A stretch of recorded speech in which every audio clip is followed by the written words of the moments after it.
গায়ের জোর থাকলে মাছ গাছকে কেটে সহজেই ধ্বংস করা যায়, আর বুড়ো হলে সেই বাঁশি চলার একমাত্র সম্বল হয়ে দাঁড়ায়।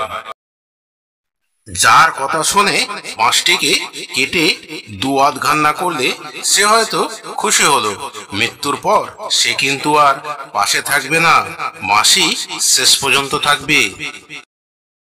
বাঁশের চেয়ে কঞ্চি ধরো কথায় বলে, কিন্তু সংসারে স্বামীর চেয়ে স্ত্রী বেশি কথা বলে।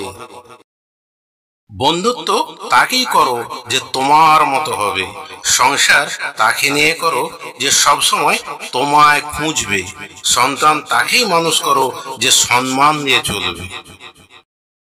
সূর্য পূর্ব আকাশে উঠলে সারাদিনটা কেমন যাবে সেটা কিছুটা বোঝা যায়, কিন্তু সূর্য পশ্চিম আকাশে ডুবে গেলে সারা রাতটা কেমন যাবে সেটা বোঝা যায় না।